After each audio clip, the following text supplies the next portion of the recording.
Teshidele, and welcome back.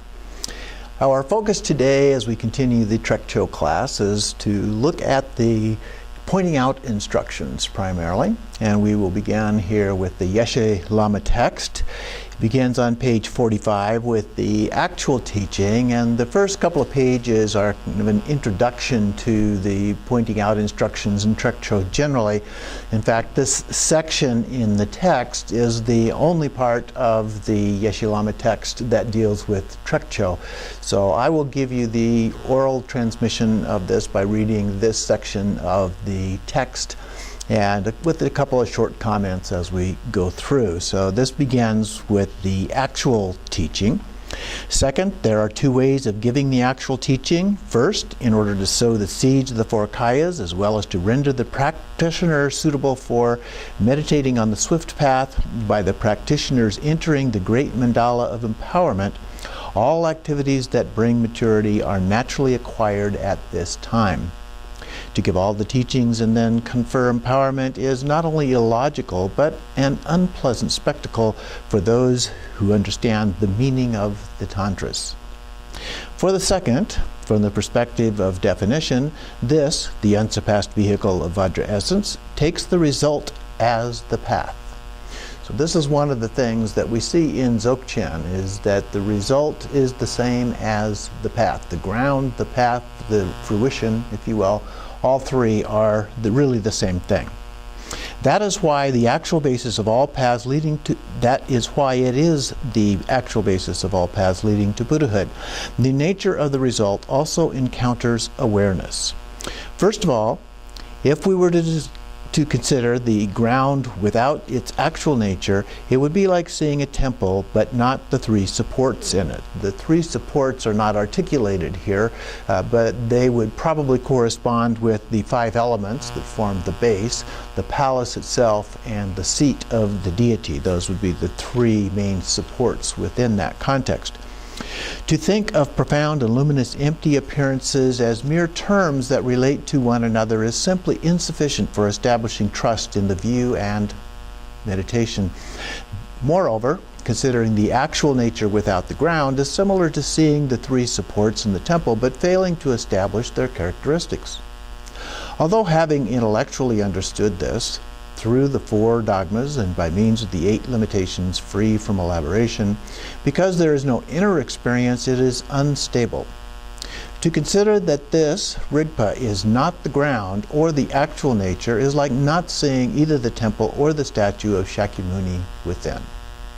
The teaching state, phenomena are without inherent existence. Taking that as the path of mere mental speculation fails to directly encounter the nature that is without inherent existence. That is why the great perfection is not like a philosophy that ensures death will be ordinary. So one of the things here is that it's very easy to think about emptiness, the lack of inherent existence of something, and look at that and become very intellectual and very cognitive in how you understand that. So the idea of Dzogchen is to transcend that and to make it experiential.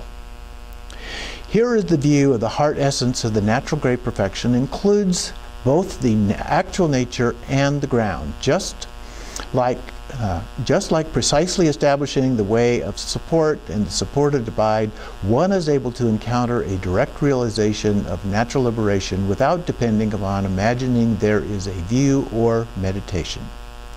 For the second, there are two divisions beginning with the oral instructions of Trekcho for those with keen faculties who, without meditation, achieve liberation with total confidence. So in Trekcho, it is often referred to as being without meditation, no meditation.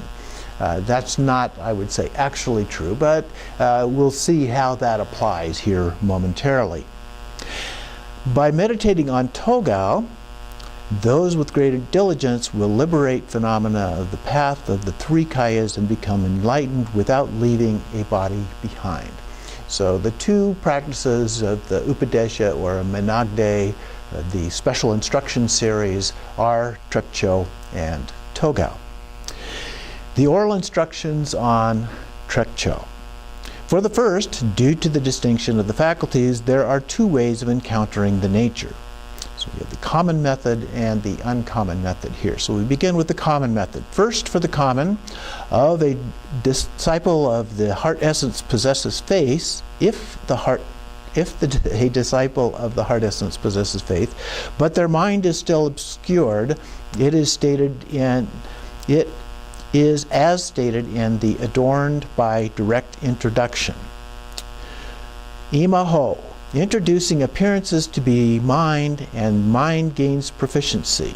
The mind gains proficiency. In turn, introducing the nature of mind to be empty, emptiness is sealed with bliss. Introducing emptiness to be awareness, the nature of awareness itself becomes indivisible with space, the Dharmakaya nature just as it is. Thus, similarly introducing appearances as fabrication, the mind holding to true existence is reversed. In consequence, when the fabricating mind is realized as empty, attachment to external appearances is purified. Introducing emptiness to be awareness prevents one from the nihilistic interpretation of the nature of phenomena. This way of teaching emphasizes these key points, but having understood that, this does not even approach the direction of the wisdom intent of the heart essence as it is stated in naturally arising awareness. And the quote here, the mind yoga of appearances means that everything originates from my mind. If this mind is realized, what else is there to do? I have never said that those who keep saying this will be liberated. So it is taught. In other texts it is said that ultimately there is no mind. But continuing to believe that the relative exists, there are those who will conceptualize the view and meditation and practice that as the path. So it's very easy to get caught up in the conceptualization of these things. Likewise, even the Dharma term unity, there is still a significant difference between the construction of unity by bringing two things together and this Dharma of great perfection, the originally pure, great, even perfection of awareness and emptiness, where nothing is united. So there's no bringing together of two things to create a unity. Unity already exists. It is for this reason that this is a great impartial distinction. Therefore, the Omniscient One said, it must be known that approaches which introduce appearances as mind and the mind's nature as empty are not the wisdom intent of the Upadesha's heart essence approach. While such approaches may be found in some Upadeshas, it is in order to lead the lower to the higher, but definitely not the definitive meaning.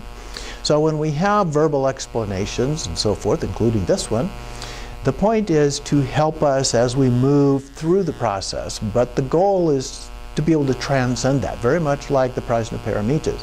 When we say that there is no path, that there is no Dharma, that there is not this, not that, not something else. We're trying to transcend those as concepts and experience everything directly. As it is explained, the direct valid cognition that appearances are not the mind is proved during dreamless sleep, unconsciousness, the two states of union, and the state of perpetual lack of awareness. As it explains in Discerning the Middle and Limits, during these 5 occasions of being mindless, appearances have never gone anywhere. This is illustrated by the experience of finding a jewel in the previous night's dream and the experience of sexual pleasure. When one awakens from the joy and fixation upon its true existence, it is discovered that nothing remains. Because of that, one can gain certainty that various appearances and recollections arise from temporary circumstances. These days, the temporary circumstances, of course, would be the relative as opposed to the ultimate. These days, since the doctrine of the great perfection is declining, there are many who trust only this method of directly encountering. Here, in order to reveal the direct path, it is as stated in the naturally arising. When the lion roars with his own voice, all other creatures of the wild pass out from fear.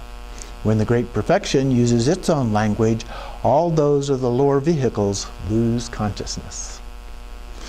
Thus, as taught, those who lack the fortune to consider cause and result on the level of the doctrine of definitive truth, and those who expect results of great perfection through mental analysis, will verbally abuse this system. However, the Omniscient One has said, it should be clearly understood that the assertion that appearances are the mind is the great darkness of perverted understanding. Thus, based on this advice, the reason for giving such an elaborate explanation is in order to polish this path. So it helps us in being able to point some of these things out, but we still need to transcend that. So then we have the uncommon explanation. Second, the uncommon explanation for completely and directly introducing mind's nature resembles the restoration of vision to a blind person. Asking the disciples to assume the unchanging Vajra posture with Vajra and bell, the Vajra master melodiously chants the lineage supplication which transforms the ordinary mind. After that, the Vajra master says, before we get to that just momentarily, in our particular tradition, Khenchen Lama, our spiritual director, has not given us a lineage prayer per se.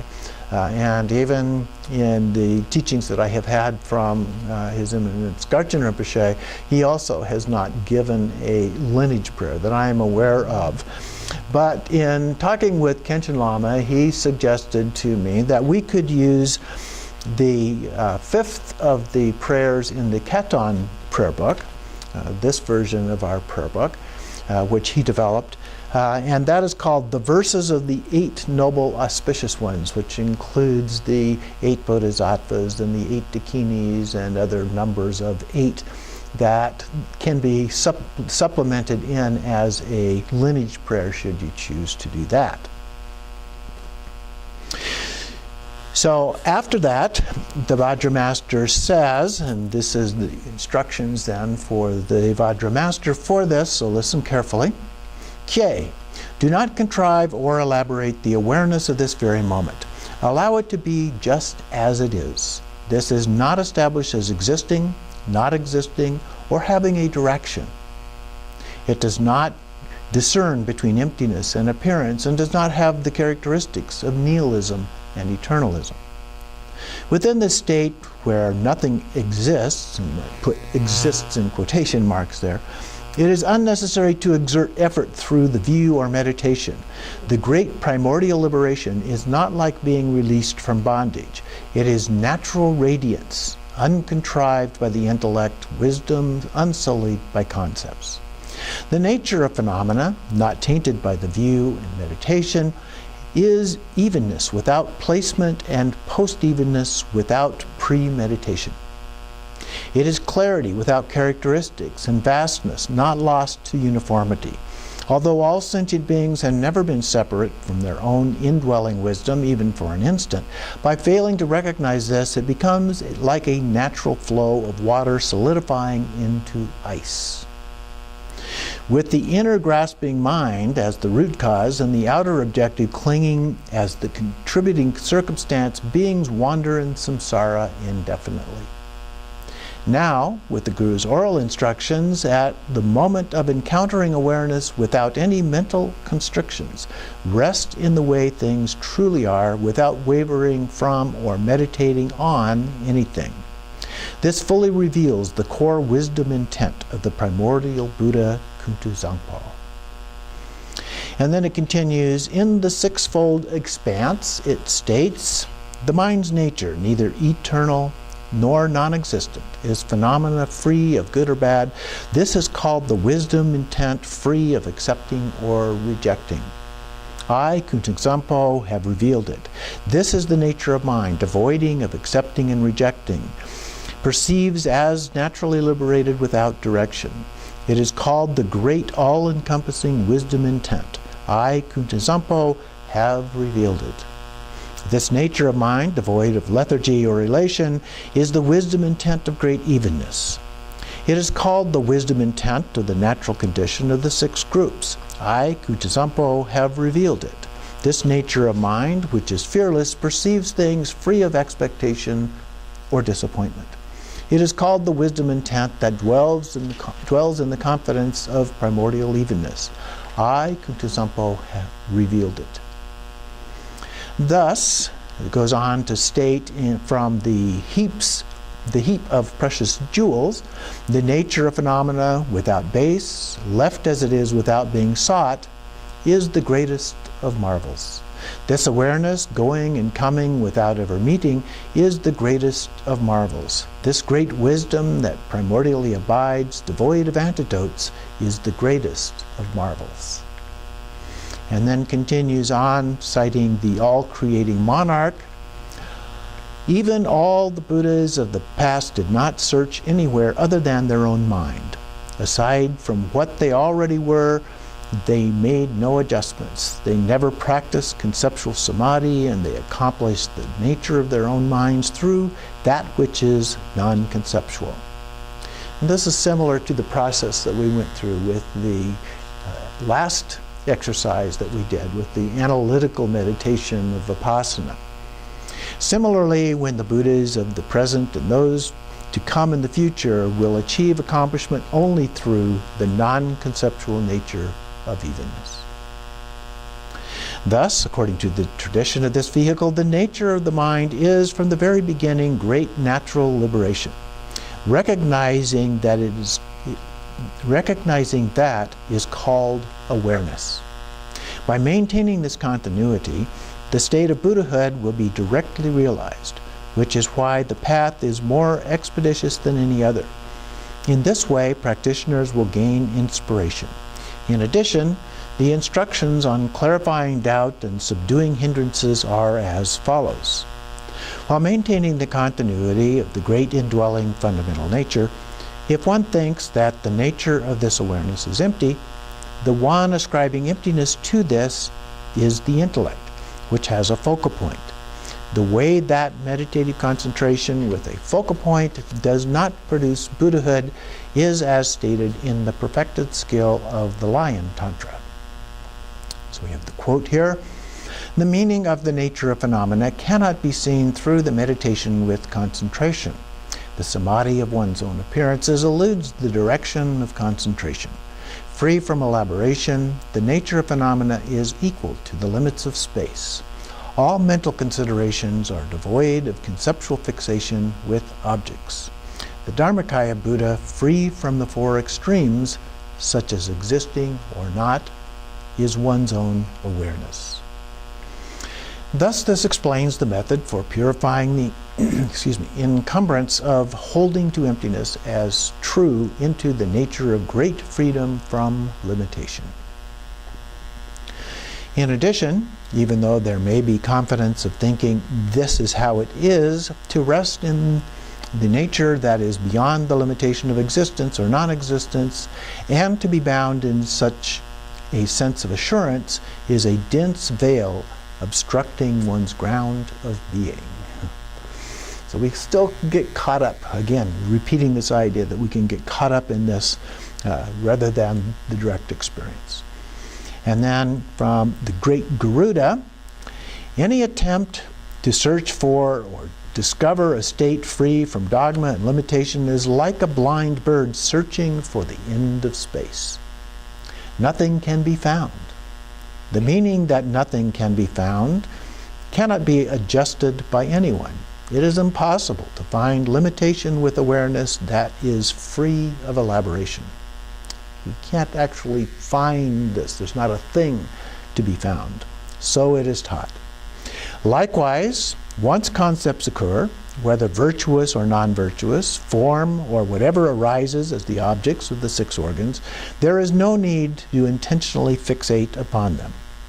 According to the vehicles of mental analysis, objective appearances are intentionally arrested merely through the intellectual doctrines of non-affirming and affirming emptiness and others.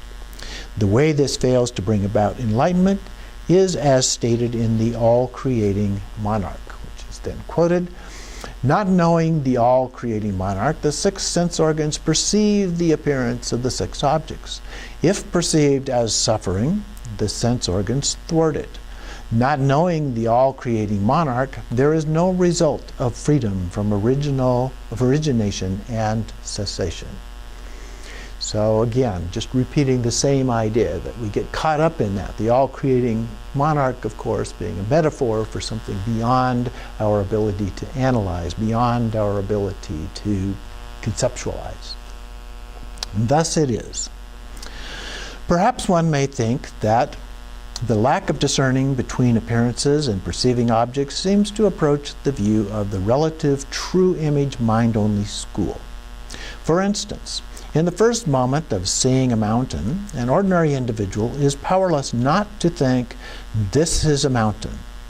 In the second moment, however, through investigation of the mountain's intrinsic nature, the strength of the mind and mental activity reach maturity, so the concept of mountain vanishes without a trace in its own place. At that time, although the aspect of appearance of the mountain has not ceased, one is familiar with abiding in the nature of phenomena without fixation on true existence. So in the beginning, we see the mountain, we recognize it as a mountain, we label it as a mountain, then we let go of that label, the concept, and just notice the mountain. It's just there. And then we transcend even that and abide in this natural state without any conceptualization at all. By purifying this as simultaneous arising of appearances and their liberation, appearances and the mind mingle. This is the unerring path of the natural great perfection. The Vidyadhara Dorje said, "At the time of arising, simultaneous arising is devoid of good and bad. At the time of liberating, simultaneous liberating is devoid of good or bad." So we transcend those labels once again. So it is. Therefore, without relying upon attempts to cleanse temporary obstructing stains by engaging in the difficulties of accepting or rejecting, this is more sublime than the tainted disciple that binds one to the discipline that binds one to the mental attitude of considering what to guard and what will degenerate. Here, the sole vital essence of wisdom intent of the king of the great vehicle includes the path of all the paramitas, all methods of conduct, and the prajna of samadhi, all of which are complete within the king of supreme recollection, the nature of awareness.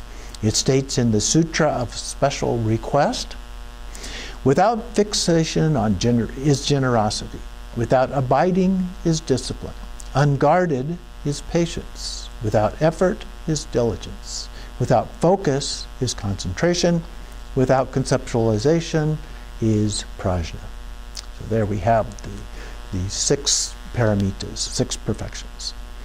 Thus, with the support of scriptural quotations such as this, it appeals to scholars and opens the eyes of the dull-minded. The way of directly engaging this nature of phenomena with the 4 modes of placement is explained in the lamp that illuminates appearances. Placement, like a mountain, is the extent of the view. Placement of meditation, like an ocean, is the extent of meditation. Placement of appearances is the extent of conduct. Placement of awareness is the extent of result. The practitioner possessing these 4 extents merges with the definitive meaning, the ultimate meaning. Thus, through placement of the view like a mountain, one is introduced how things are free of mental activity. The great self-radiance of awareness is not subject to the effort of mental fixation or intentional meditational antidotes. Place awareness in this total openness, free of transition or change. So the view of the mountain is like this sense of openness. Through placement of meditation like the ocean, the body sits in the lotus posture and the eyes gaze directly into the vacuity of space without creating a false trap of fixation on the perceptions of the 6 senses. Abiding like an ocean, unaffected by the movement of waves, the mind is allowed to be lucid and pristine. So the awareness like, or meditation like an ocean, is lucid and pristine. Through placement in the Upadesha of conduct, allow the three doors to suddenly relax and sustain naked cognizant wisdom that is exposed from the sheath of the view and meditation. Through placement and the uncontrived result, by allowing the five objects to remain natural, inner naked radiance actually dawns. As the five winds become bound within basic space, even the clear light purity of one's own appearances will arise according to the common secret in the form of smoke, mirages, rainbows, and the like. In brief, since the innate nature is free from activity, the way in which the three doors decisively settle within the expanse of spontaneous great evenness is a significant key point in the natural great perfection established through the 12 great modes of Vajra laughter and the 8 great words that purely define the 8 groups of consciousness.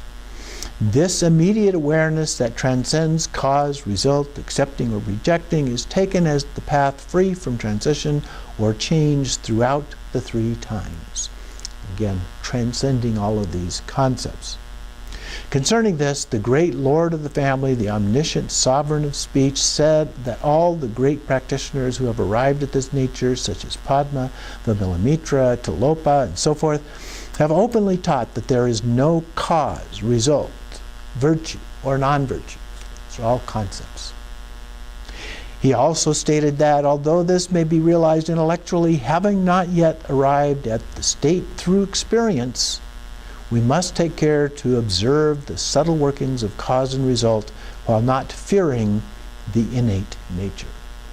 So we can still use all of these other tools to help us to arrive at this point, but we need not be too concerned about that. We will get there, and we will be able to do that without fear of this innate nature. And it is said that some people are a little uncomfortable. It's like pulling the ground out from under you. And that can be a little bit discerning when you do that. But it says not to fear that. Thus, as taught by explaining how to discern the 2 truths, those of dull faculty will eventually come to understand this. The way that occurs is, if those of dull intellect identify whatever passions arise and leave them in their own place, in doing so the nature of the passion is rendered objectively baseless from the root. The wisdom intent where passions are rendered pure will then be maintained and the skill to do so improved. All of those with superior faculties will know that the characteristic of whatever passions and concepts arise will be unable to materialize through the key point of the nature of phenomena being free in its own place. Just as a knot in a horse's tail loosens of its own accord, since arising and liberation awaken impartially, it is unnecessary to reapply any antidote. Here, there is nothing to seal as the mind class, and nothing to focus on as the space of phenomena, as with the expanse class. Through the Upadesha class, this is determined at the level of experience that rests free from mental focus. So again, the Upadesha class being a special instruction series. When one is familiar with this, it is as stated in the all-creating monarch, unaltered, untrained, spontaneously perfect awareness. Thus, as taught, on the ground of the uncultivated and unaccomplished awareness, since everything is subsumed within the one nature of wisdom, there is no need to intentionally practice the 10 bodhisattva grounds and paths through the effort-based generation and completion stages of the outer and inner classes of Tantra.